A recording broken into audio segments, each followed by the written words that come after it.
नमस्कार साथियों, मैं अनुकुल द्विवेदी आशा आईसीएस के यूट्यूब चैनल आशा आईसीएस वर्चुअल एकेडमी पे एक बार फिर से आप सभी का हार्दिक स्वागत करता हूं।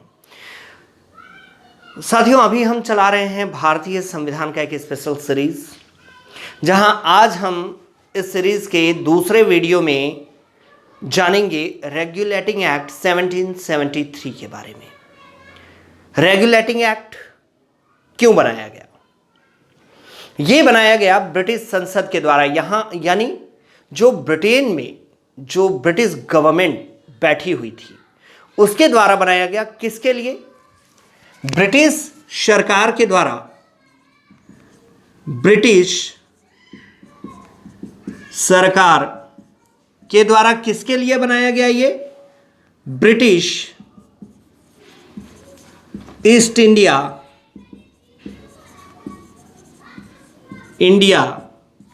कंपनी के लिए। क्यों बनाया गया? अब प्रश्न उठता है क्यों आवश्यकता आन पड़ी आखिर इस ब्रिटिश सरकार को कि वो ब्रिटिश ईस्ट इंडिया कंपनी को नियंत्रित करने के लिए एक अधिनियम बनाए, एक कॉन्स्टिट्यूशन बनाए, कुछ रूल्स बनाए। क्यों? तो देखिए, यहां पर इसका बेसिक रीजन ये है। पहले कारण पे जाइए तो बातें अपने आप समझ में आएंगी।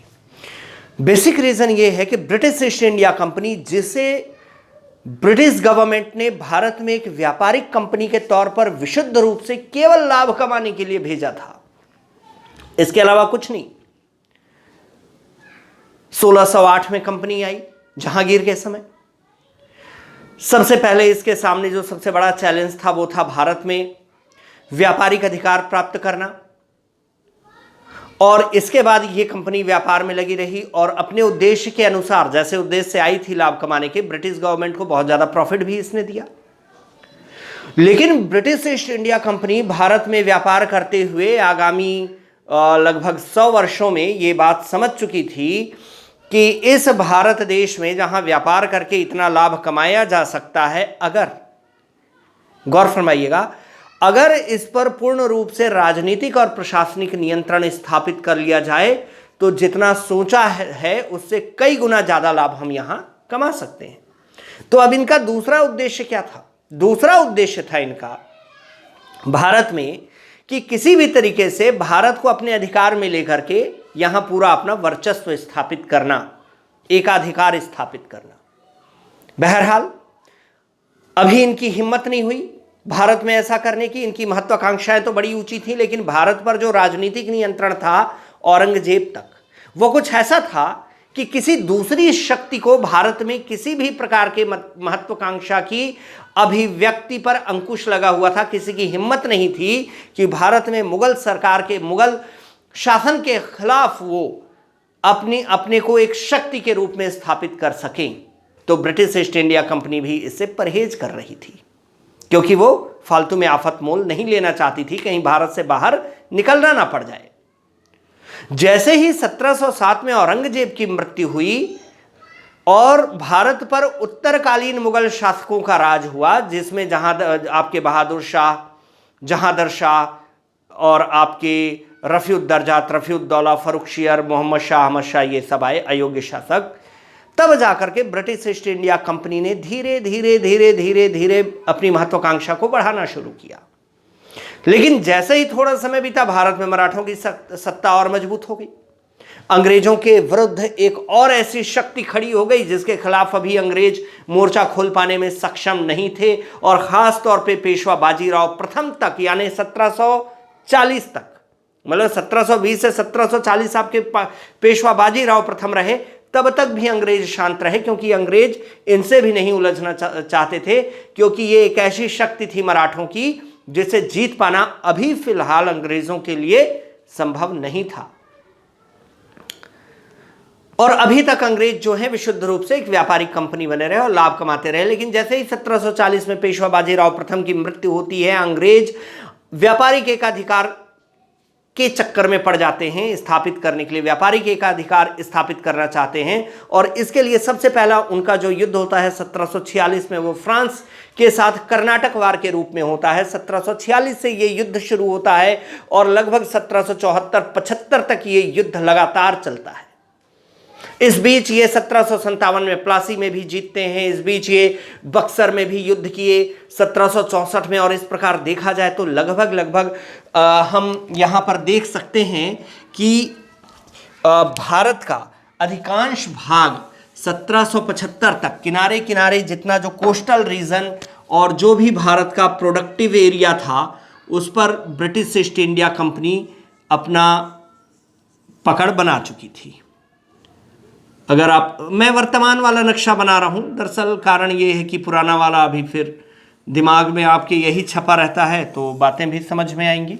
मान लीजिए ये हमारा नक्शा है भारत का, ठीक है। तो भाई साहब देखिए, अभी तक ये कर्नाटक जीत गए, इधर मैसूर में लगभग ये जीत रहे थे, है ना। इसके अलावा फिर ये आंध्रा और फिर इसके बाद आपका बंगाल और फिर इसके बाद बक्सर जीत चुके थे।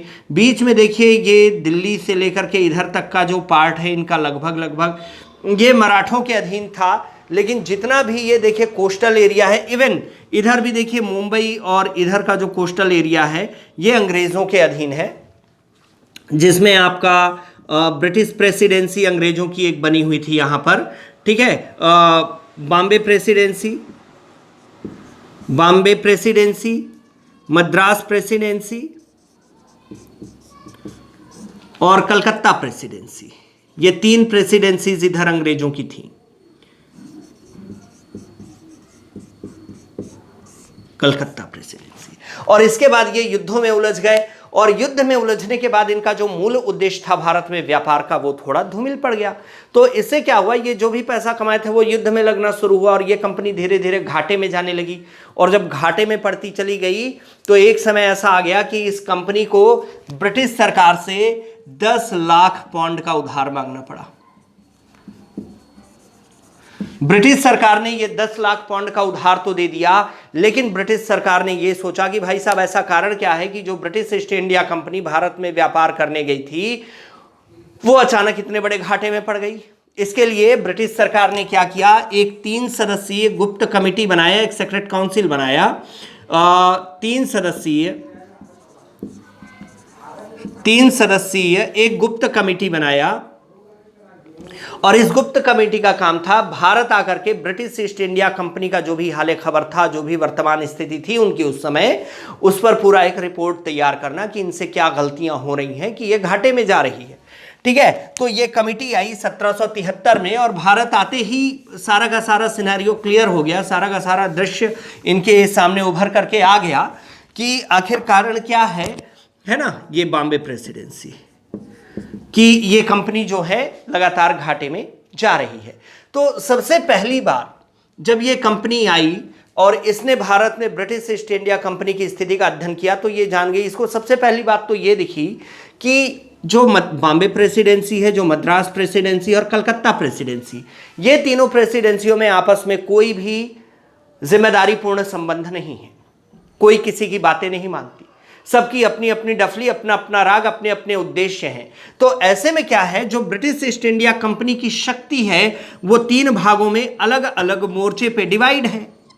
अब अगर इस शक्ति को एक कर दिया जाए, इस शक्ति को एक कर दिया जाए तो क्या होगा, इससे भारत में ब्रिटिश ईस्ट इंडिया कंपनी की का जो पावर है, स्ट्रेंथ जो है वो बढ़ जाएगा। ऐसा माना किसने, उस गुप्त समिति ने। तो पहला रिपोर्ट क्या देता है, वो समिति बोलती है कि सबसे पहले तो अच्छा, इसमें सबसे पहले सबसे ज्यादा कैपेबल, सबसे ज्यादा सक्रिय और समृद्ध कौन था, कलकत्ता प्रेसिडेंसी थी। तो उस कमिटी ने रिपोर्ट दिया कि बॉम्बे और मद्रास प्रेसिडेंसी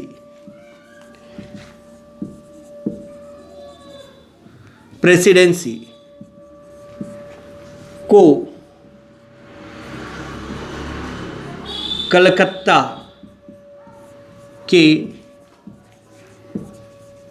अधीन किया जाए। बिल्कुल सही बात, बॉम्बे और मद्रास प्रेसिडेंसी को किसके अधीन कर दो भाई साहब, ये कलकत्ता के अधीन कर दो, ये कलकत्ता का बात मानना शुरू करें, कलकत्ता प्रेसिडेंसी के नियंत्रण में हो ले, ठीक है। तो कम से कम क्या होगा, शक्ति का एक केंद्रीकरण तो होगा, शक्ति इनकी बढ़ेगी और ये एक मार्ग में तीनों मिलकर के जब काम करेंगे तो परिणाम ज्यादा बेहतर पहले की अपेक्षा आएंगे, है ना। और जब इनको हेड बनाया गया, कलकत्ता के प्रेसिडेंसी को हेड बनाया गया, तो निश्चित तौर पर जो कलकत्ता का गवर्नर था, हर प्रेसिडेंसी का हेड कौन होता था, वहां का गवर्नर होता था। तो कलकत्ता के गवर्नर को,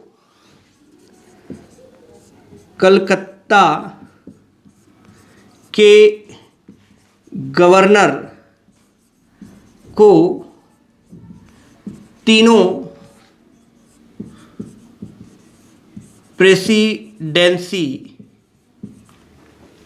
का प्रमुख बनाया गया और इसे क्या कहा जाएगा, गवर्नर जनरल कहा जाएगा। गवर्नर जनरल कहा जाएगा। क्या कहा जाएगा भाई साहब, इसे गवर्नर जनरल। कलकत्ता के गवर्नर को अब क्या कहा जाएगा, गवर्नर जनरल कहा जाएगा। और इसका नियंत्रण कलकत्ता पे तो होगा, साथ में बॉम्बे और मद्रास प्रेसिडेंसी भी कलकत्ता के गवर्नर जनरल के अधीन होंगे और इसकी बातों को मानेंगे।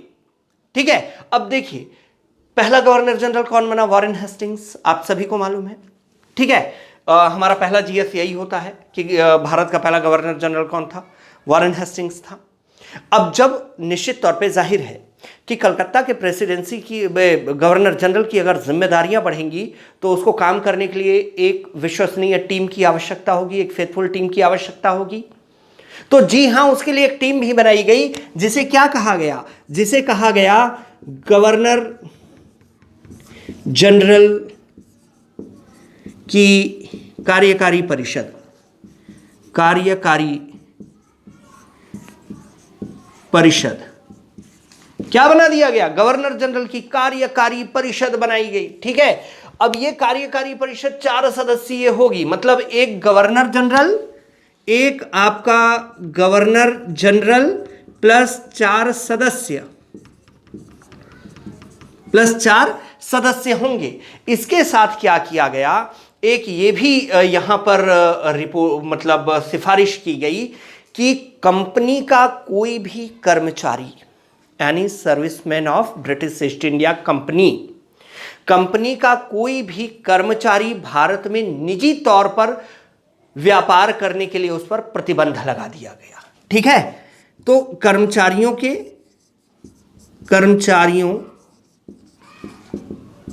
के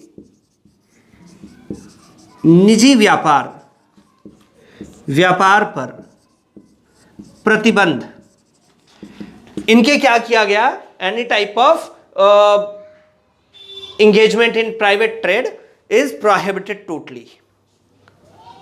ठीक है, तो यहां पे क्या हुआ कि ब्रिटिश ईस्ट इंडिया कंपनी का कोई भी कर्मचारी जो है अब निजी तौर पे व्यापार नहीं कर पाएगा। पहले क्या होता था कि ये कर्मचारी जो है वहां से नामजद रूप से सिफारिश लगा के भारत आते थे और ये कंपनी के अधिकारी के रूप में आते थे, लेकिन भारत आकर के ये प्राइवेट ट्रेड करने लग जाते थे। ठीक है, भारत में अपना व्यापारी निजी तौर पर अपना व्यापार करने लगते थे, जिससे जिस व्यापार का लाभ कंपनी को मिलना चाहिए था वो व्यक्तिगत रूप से कंपनी के कर्मचारी उठा रहे थे। ये भी एक सबसे बड़ा कारण था। तो यहाँ पर पहले तो क्या किया गया, इनके व्यापारिक जो भी इनकी निजी व्यापार है उस पर प्रतिबंध लगा दिया गया। दूसरी जो एक बात की गई, ये यहाँ के निजी लोगों से, भारतीयों से किसी भी प्रकार का, भारतीयों से कोई भी उपहार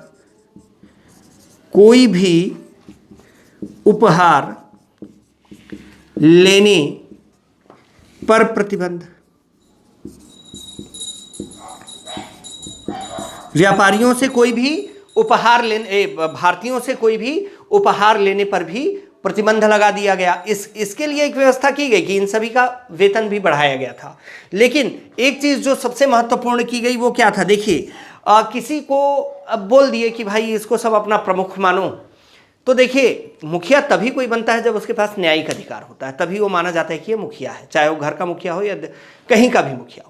ठीक है, तो यहाँ पे अगर आप कलकत्ता को मुखिया बना रहे हैं तो यहाँ पे क्या किया गया, ताकि इसकी सर्वोच्चता हर कोई माने, इसकी सुप्रीमेसी हर कोई माने, इसके लिए क्या किया गया, यहाँ पर कुछ न्यायिक व्यवस्थाएं भी की गई कलकत्ता में, है ना, ताकि जो चीज़ें की जा रही हैं वो लिखित व्यवस्थाएं नहीं रहे बल्कि उनका अनुकरण हो, वो इंप्लीमेंट भी हो, लोग माने भी उसको।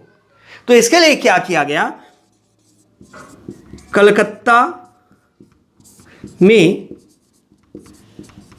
सुप्रीम कोर्ट की स्थापना की बात की गई कि कलकत्ता में अब क्या होगा, एक सुप्रीम कोर्ट होगा, है ना, न्याय हेतु। और निश्चित तौर पे मान लीजिए कि दो प्रकार के प्रश्न यहां से आपको अवश्य मिलते हैं कि कलकत्ता में सुप्रीम कोर्ट की स्थापना किस अधिनियम के तहत की गई, तो रेगुलेटिंग एक्ट 1773 के तहत की गई। और दूसरा क्वेश्चन एक बनता है कि कलकत्ता में सुप्रीम कोर्ट की स्थापना किस वर्ष हुई, तो वर्ष जो है ना वो 1774 है, क्योंकि देखिए 1773 में आपका नियम आता है, बिल्डिंग बनने में 1 साल तो लग ही जाएगा। तो याद रखिएगा कि 1774 से वहां पर सुप्रीम कोर्ट जो है प्रारंभ हुआ, है ना। तो इस प्रकार से देखा जाए, अब सुप्रीम कोर्ट में भी क्या होंगे, एक चीफ जस्टिस होगा और 3 अदर जस्टिस होंगे, ठीक है, 3 अन्य न्यायाधीश होंगे, एक जो है मतलब मुख्य न्यायाधीश और 3 अन्य न्यायाधीश, तो वहां पे भी 4 जज होंगे टोटल, इसको याद रखिएगा। तो आपने जाना रेगुलेटिंग एक्ट के बारे में आज। अब मिलते हैं अगले वीडियो में कॉन्स्टिट्यूशनल डेवलपमेंट के नेक्स्ट स्टेप, अगले चरण के साथ। तब तक के लिए जय हिंद।